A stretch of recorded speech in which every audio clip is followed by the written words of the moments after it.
внимателен бев да внимавам и на редот, и во однос на тонот, и во однос на тежината на дискусиите.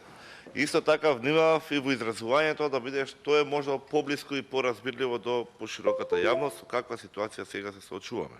Многу накратко, само да реплицирам на колешката. Методологијата, колешке, вие ја сменивте. Никогаш не кажавте причини зошто. Или барем причини што би требало да држат, да бидат основани и да имаат логика. За сега повторно збориме за методологија. Вратите се на назад, дискутиравме, ќе ги извадиме стенограмите. Методологијата е сменета. И имавте обврска да вршите осогласување на платите со колективните договори, што по дефиниција значи скалесто осогласување, скалесто покачување, не е линеарно таму во прашање. И за го велам јас дека да, по словото на законот. Или пак барем да се прати она што вие го ветувавте кога се носеше минималната плата. И конечно, јас не мислам дали ова ќе биде решение на проблемите или не. Јас, како пратеник на ВМРО ДПМН, решив да одржам барањето на синдикатите. Ми се чинеше во овој момент дека е издржано, дека е на место и дека ќе им се излезе во пресред во овој момент.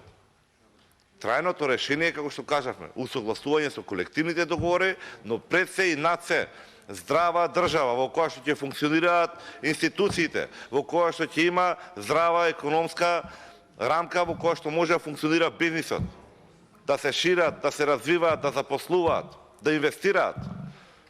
Тоа е решението што треба на подолг рок да станеме. Првен, да излеземе од кризиве во кои што секоја година не измислува по некоја нова криза се да сама. Тоа нема крај. Да застанеме тука со политика.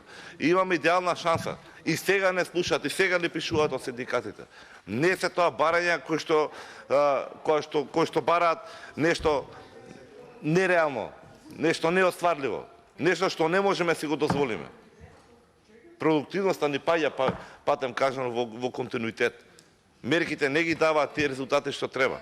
Можеме барем за оваа мерка. И кои мерки? Не ги ни кажа овдека кој пакет на мерки ќе бидат преземени. А од друга страна велиме бланко нема пари за синдикатите и за нивното барање, бидејќи било премногу. 30 на милиони евра. Ја ве молам да размислите уште еднашка, земете ги пред сите факти. Ако треба, нека биде и една кратка пауза, да се подсетиме на за што се дискутираше во горната сала кога беше на пленарна седница и ќе видите дека ова барање е изводливо. Дека не бараат преку леп погаш синдикатите. Дека имаат многу незавидна ситуација во која што се наоѓаат работниците. Тоа се наши сограѓани пред се и над се, да не го заборавиме тоа.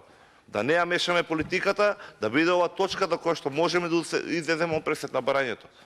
И колку толку да помогнеме во оваа неиздржлива веќе ситуација, да не премине во генерален штрајк.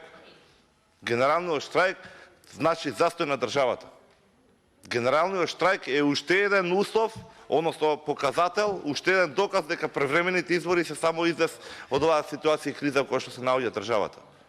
Затоа излезете во пресет, прифатете го амандманот. Ве молам уште еднаш размислите. Благодарам.